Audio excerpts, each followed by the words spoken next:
शिवभक्तांवर गुन्हे दाखल करणार असाल तर माझ्यावर गुन्हा दाखल करा, ही छत्रपती संभाजीराजेंची भूमिका होती। या ठिकाणी असणाऱ्या वरिष्ठ अधिकाऱ्यांकडे त्या प्रश्नाला उत्तर नसल्यामुळे छत्रपती संभाजीराजेंनी स्वतःला या पोलीस स्टेशनमध्ये त्या वरिष्ठ अधिकाऱ्यांच्या केबिनमध्ये थांबवून घेतलेला आहे। जोपर्यंत मला उत्तर मिळत नाही तोपर्यंत ते या ठिकाणावर बाहेर न पडण्याच्या बद्दल याची साशंकता आहे, परंतु हा काळा दिवस आहे। मी आपल्याला सांगतोय, छत्रपती संभाजीराजेंविषयी वेगळी भूमिका घेत असेल, संभाजीराजेंवरती तिथले खासदार असतील, पालकमंत्री असतील, अनेक राजकीय नेते मंडळी जर वेगवेगळ्या पद्धतीने टीका करणार असतील तर महाराष्ट्रातला शिवभक्त तुमच्या कोल्हापूरच्या राजकारणापायी हे खपवून घेणार नाही आणि महाराष्ट्रामध्ये शिवभक्त म्हणून आम्ही सर्वजण वेगवेगळ्या पद्धतीने या गोष्टीचा निषेध करू। छत्रपती संभाजी महाराज हे या ठिकाणी पोलीस स्टेशनला आलेले आहेत।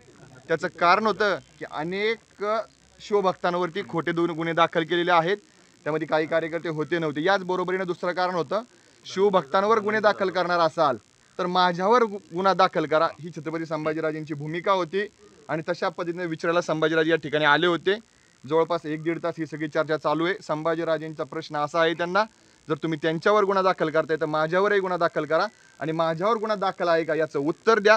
या ठिकाणी असणाऱ्या वरिष्ठ अधिकाऱ्यांकडे त्या प्रश्नाला उत्तर नसल्यामुळे छत्रपती संभाजीराजेंनी स्वतःला या पोलीस स्टेशनमध्ये त्या वरिष्ठ अधिकाऱ्यांच्या केबिनमध्ये थांबवून घेतलेला आहे। जोपर्यंत मला उत्तर मिळत नाही तोपर्यंत ते या ठिकाणावर बाहेर न पडण्याच्या बद्दल याची साशंकता आहे, परंतु हा काळा दिवस आहे। मी आपल्याला सांगतोय, त्याही पुढे जाऊन या पुरोगामित्वाच्या बुरखा जो या कोल्हापूरने पांघरलेला आहे तो पुरोगामित्वाचा आम्ही सन्मान करतो, परंतु विशाळगडावरती जर टोकाचं अतिक्रमण होत असेल आणि त्या ठिकाणी म्हणजे दहशतवादी कारवाया जर होत असतील आणि त्या ठिकाणी झालेल्या प्रक्रियेनंतर जर कोणतरी छत्रपती संभाजीराजेंविषयी वेगळी भूमिका घेत असेल, संभाजीराजेंवरती तिथले खासदार असतील, पालकमंत्री असतील, अनेक राजकीय नेते मंडळी जर वेगवेगळ्या पद्धतीने टीका करणार असतील तर महाराष्ट्रातला शिवभक्त तुमच्या कोल्हापूरच्या राजकारणापायी हे खपवून घेणार नाही आणि महाराष्ट्रामध्ये शिवभक्त म्हणून आम्ही सर्वजण वेगवेगळ्या पद्धतीने या गोष्टीचा निषेध करू। अशाच नवनवीन अपडेट पाहण्यासाठी आमच्या KK न्यूज चॅनेलला सबस्क्राईब करा।